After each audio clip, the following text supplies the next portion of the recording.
بسم اللہ الرحمن الرحیم۔ سامعین، پاکستان میں ہر روز انصاف قتل ہوتا ہے، وگرنہ یہ ممکن ہی نہیں ہے کہ دنیا کے کسی اور دیش میں یوں انصاف رسوا ہو۔ ہمایوں دلاور، قدرت اللہ اور اب ناصر جاوید رانا، قسم اٹھائی ہے اسلام آباد کے ججوں نے کہ جو کچھ بھی ہو جائے ہم نے سارے کام کرنے، انصاف نہیں کرنا۔ یہ فیصلہ لکھا ہے جو پڑھنے والا خود شرما جاتا ہے۔ ذرا کیس کی نوعیت دیکھیں۔ کس نے جی پیسے چرائے؟ نہیں جی، کسی نے نہیں چرائے۔ پیسہ کدھر سے آیا جی؟ یہ برطانیہ سے آیا اور سپریم کورٹ کے اکاؤنٹ میں گیا۔ اچھا، اس کے اوپر جو انٹرسٹ ہے وہ کون لے رہا ہے جی؟ وہ سپریم کورٹ کے اکاؤنٹ میں پڑا ہے جو بڑھتے بڑھتے اربوں میں پہنچ گیا ہے۔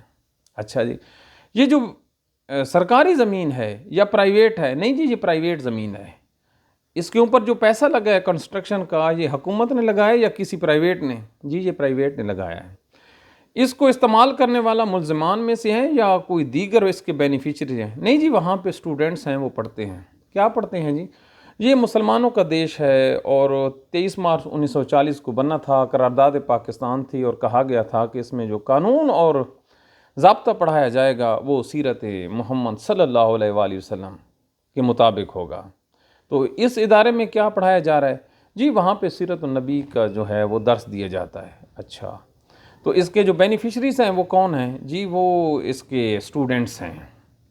اور سزا کس کو دینی ہے جی؟ یہ عمران خان کو دینی ہے۔ کتنی دینی ہے؟ آپ اس کو 14 سال دے دیں اور اس کی بیوی کو 7 سال دے دیں۔ کتنوں کی روپاؤں کی کرپشن ہے جی؟ یہ جی کرپشن ہے بڑے ملین ٹریلین روپاؤں کی۔ اچھا، جرمانہ کتنا ڈالا ہے جی؟ 10 لاکھ۔ تالیاں۔ یہ کیس تھا، یہ سزا سنائی گئی۔ کتنا ظلم، کتنا اور گرنا ہے ان اداروں نے عمران خان کی بغض میں۔ بالکل قسم اٹھائی گئی ہے۔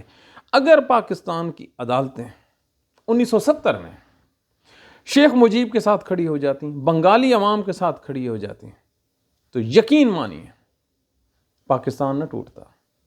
پاکستان جب ٹوٹا تو حمود الرحمن کمیشن بنایا گیا تھا، تو کیا کہا کمیشن نے، جسٹس نے؟ حمود الرحمن بھی ایک بنگالی جج تھا کہ پاکستان کو لے ڈوبا ججوں کی بے انصافی، ججوں کا ڈر، ججوں کی جو ذاتی انٹرسٹ ہیں۔ اس فیصلے اور اس جیسے فیصلوں کے بعد آپ کو ایک چیز سمجھ جانی چاہیے کہ آفٹر ریٹائرمنٹ کیوں ان لوگوں کو ٹریبونلز میں بٹھایا جاتا ہے۔ آپ ذرا لسٹ نکالیں نا پاکستان کے ججوں کی کہ یہ جو ہائی کورٹس اور سیشن کورٹ سے جب ریٹائرڈ ہوتے ہیں تو یہ کدھر جاتے ہیں۔ شہباز شریف کا کیس جو ایک اعجاز نامی سیشن جج نے لاہور میں اس کو ختم کیا تھا، وہ آج کدھر ہے؟ وہ حکومت کے پیرول پہ ہے، وہاں سے تنخواہ لے رہا ہے آفٹر ریٹائرمنٹ۔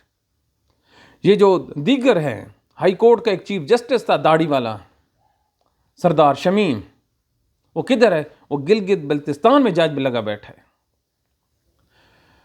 دیگر جو جج ہیں، آپ سروس ٹریبونل چلے جائیں، آپ انشورنس ٹریبونل میں چلے جائیں، آپ کسی دیگر آپ جو لیبر کورٹس ہیں وہاں پہ چلے جائیں، آپ کو یہیں جو یہ جو خوبصورت چہرے ہیں کالک مل کے وہاں پہ بیٹھے ہوں گے کہ ہم لوگ آئے بیٹھے ہیں، تمہاری کوالیفیکیشن کیا ہے؟ تم تو ریٹائر ہو گئے تھے۔ یہ ہیں وہ انعامات جو ڈیورنگ سروس دیتے ہیں اور سروس کے بعد یہ وہاں پہ وصول کرتے ہیں۔ یہ فیصلہ ہے، یہ تاریخ ترین فیصلہ ہے۔ پاکستانی اس کو مسترد کرتے ہیں اور یہ نا انصافی کا وہ سلسلہ ہے جو قاضی فائز عیسیٰ نے رات کو 12 بجے بلہ چھینا تھا، وہاں سے شروع ہوتا ہے۔ عمران خان کے ساتھ ان عدالتوں نے انصاف بالکل نہیں کرنا۔ اس وقت انصاف کریں گے جب بہت زیادہ نقصان ہو چکا ہوگا۔ میرے منہ میں الفاظ ہیں لیکن ادا کرنے کی سکت نہیں، لیکن انصاف بڑا مشکل ہے۔ آج مجھے پتہ چلا کہ پاکستان کی عدالتوں کا دنیا میں 146 نمبر کیوں ہے۔ انشاءاللہ یہ نمبر 153 تک جائے گا، بالکل جائے گا۔ استغفر اللہ۔ اگر آپ نے اور اندازہ لگانا ہے نا تو یہ جو حالیہ جج بھرتی ہونے جا رہے ہیں ہائی کورٹ کے، ان کی 3 دفعہ لسٹیں گئی ہیں، اور تیسری لسٹ پہ کیا کہتے ہیں؟ ان ایڈورٹنٹلی نام رہ گئے تھے۔ جی، یہ پاکستان میں اپوائنٹمنٹ آف ججز کا حال ہے۔ کہتے ہیں عزت کوئی نہیں کرتا، اور بھائی عزت کروانی پڑتی ہے۔ بہت ظلم ہوا عمران خان کے ساتھ، جتنا اس پہ ماتم کیا جائے وہ کم ہے۔